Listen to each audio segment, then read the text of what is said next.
C'est magnifique. Et ça vient d'où?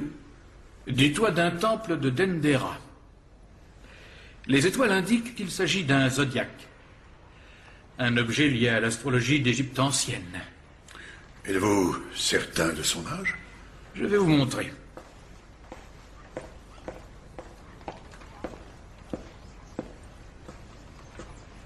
Ceci est le cartouche de la reine Arsinoé.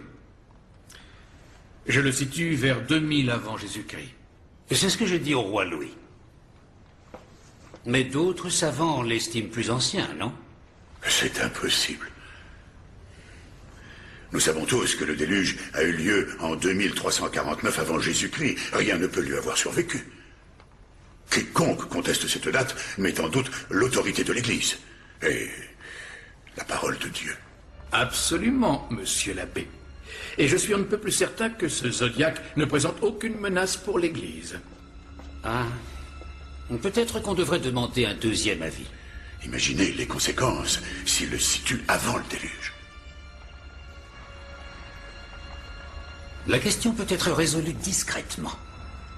D'autre part, si sa datation ne présente aucun danger, ne serait-il pas préférable, dans ce cas, de confirmer publiquement l'expertise de M. de Sacy et d'étouffer ces rumeurs une bonne fois pour toutes? Eh bien, si nous n'avons pas le choix. Qui avez-vous en tête? Qui serait le plus approprié et ferait autorité? Que diriez-vous de Champollion? Cette occasion, Champollion ne peut que la saisir. Par là, il se rapproche peut-être de l'Égypte et de la réalisation d'un vieux rêve.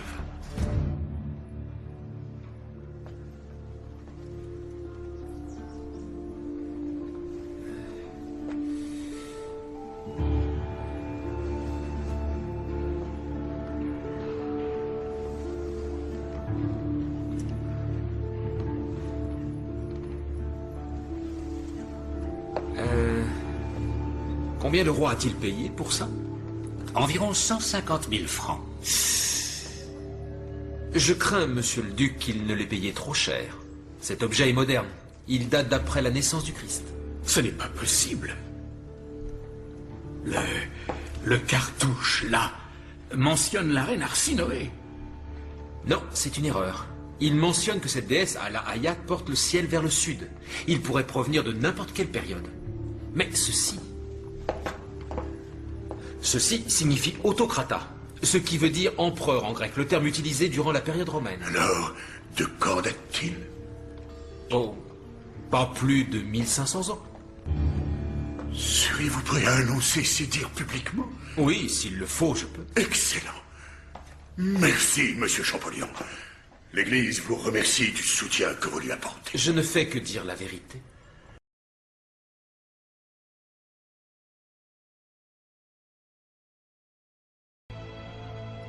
C'est magnifique. Et ça vient d'où? Du toit d'un temple de Dendera.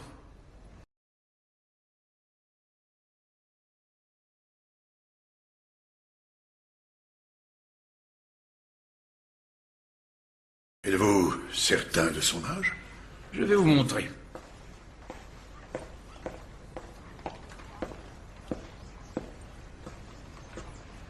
Ceci est le cartouche de la reine Arsinoé.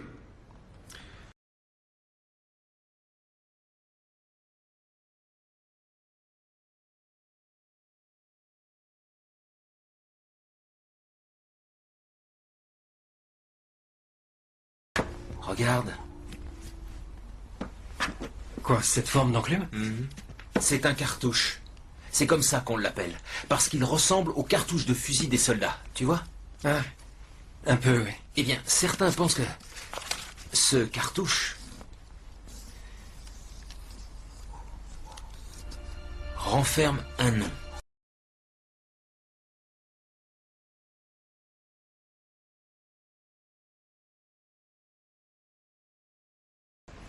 Ceci est le cartouche de la reine Arsinoé.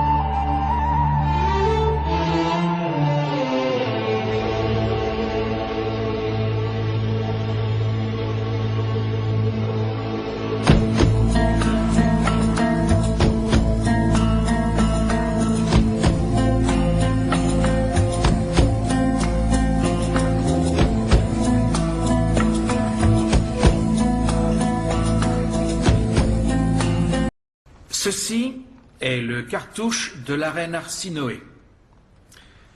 Je le situe vers 2000 avant Jésus-Christ.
Combien le roi a-t-il payé pour ça?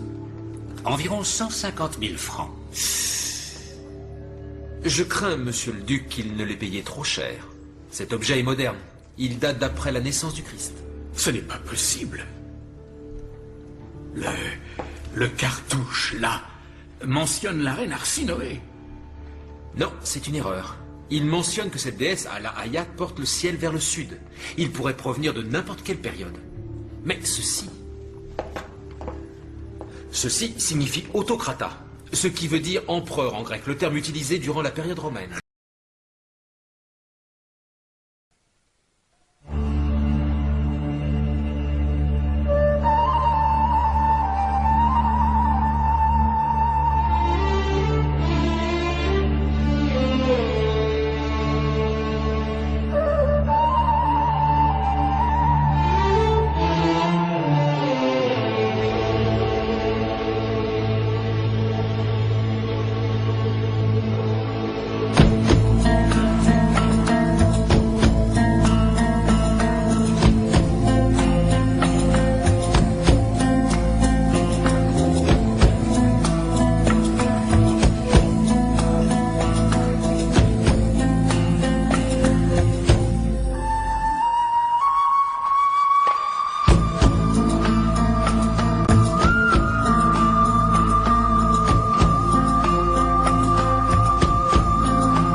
Champollion est né en 1790 à Figeac, dans la famille d'un libraire. À 11 ans, alors qu'il suit l'école à Grenoble, les récits de l'expédition de Napoléon en Égypte captivent son imagination comme celle de tous les petits Français. Jacques-Joseph, le frère aîné du petit Jean-François, lui lit des articles sur la splendeur et les mystères de l'Égypte. Quand le jeune Champollion reçoit d'un cousin qui fait partie de l'expédition une copie de la pierre de Rosette, il se passionne pour elle. Il a maintenant un but, lire les hiéroglyphes, ce qui veut dire bien entendu déchiffrer la pierre. Durant toutes ses études, il n'a que ça en tête. Les langues deviennent pour lui une obsession qui le consume. Il se concentre sur les langues orientales et moyen-orientales. À 14 ans, Champollion travaillait énormément, non pas pour ses études, mais sur les hiéroglyphes égyptiens. Il en a fait ce qu'on appellerait aujourd'hui une petite dépression nerveuse. Au début de ses études, Champollion se focalise sur le déchiffrage de la langue démotique et sur ses liens avec le copte. Il pense d'abord que les hiéroglyphes sont des symboles, mystérieux, et qu'il ne pourra déchiffrer par les moyens ordinaires. Mais en même temps que Young, il commence à entrevoir la relation entre les noms grecs et le cartouche des hiéroglyphes. Quand il prend connaissance des avancées de Young, Champollion se rend compte immédiatement de leur exactitude. Il décide de mener plus loin encore la recherche. Il obtient un cartouche portant le nom de Cléopâtre, venu du temple de Philae. Ptolémée et Cléopâtre ayant des lettres communes, leurs hiéroglyphes devraient faire apparaître des signes similaires. Champollion examine ces deux noms dans l'écriture hiéroglyphique et se dégage le P, le L et le O. Il vient de prouver la véracité de la théorie de Young. Les noms étrangers sont éplés phonétiquement dans les hiéroglyphes. La porte de l'énigme s'est ouverte et le jeune chercheur va pouvoir la franchir. Champollion examine alors la copie d'une inscription du grand temple de Karnak. Sur celle-ci, le nom d'un pharaon se répète à plusieurs reprises. Il comprend 3 signes. En haut, c'est le disque du soleil, et Champollion sait qu'en copte, il se prononce Ra.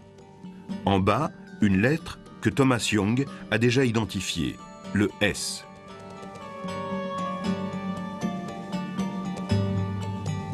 Le S est doublé. Donc, maintenant nous avons un nom de pharaon commençant par Ra et finissant par 2 S. Pour le signe du milieu, c'est plus délicat. Personne ne l'a jamais déchiffré. Champollion revient alors à la pierre de Rosette.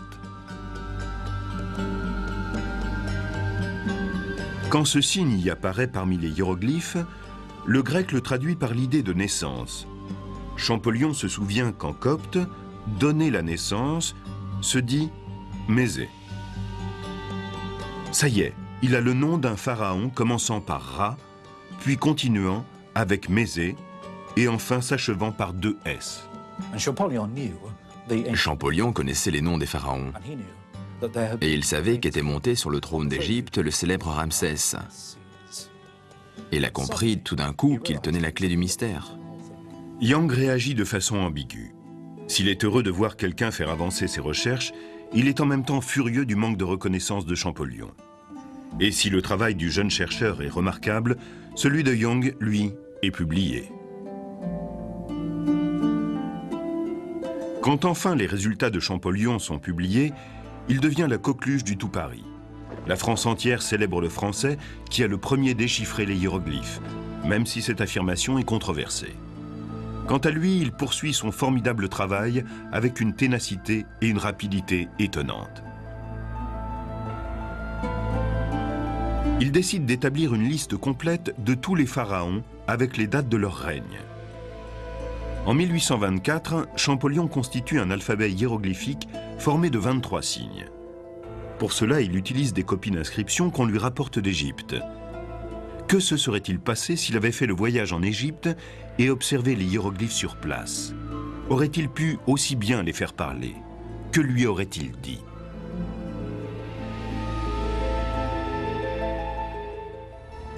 La découverte de Jean-François Champollion lui apporte en France de nombreux éloges.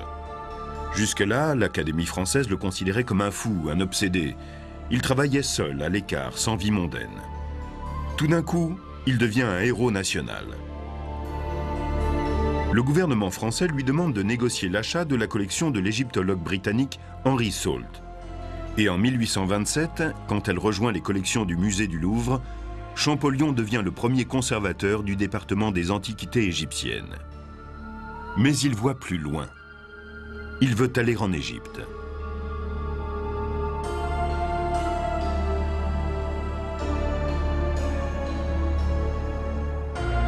En 1828, avec l'aide du musée italien de Turin, il organise une expédition sur le Nil.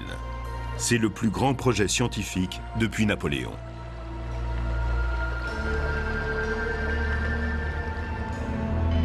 Le voyage de Champollion permet d'établir sans doute possible l'efficacité de sa méthode. Il peut lire les hiéroglyphes qui ornent les murs des temples. Son travail est maintenant reconnu. Il a fondé seul l'égyptologie. Ce vaste pays a quitté le silence où il était plongé et nous parle depuis son glorieux passé.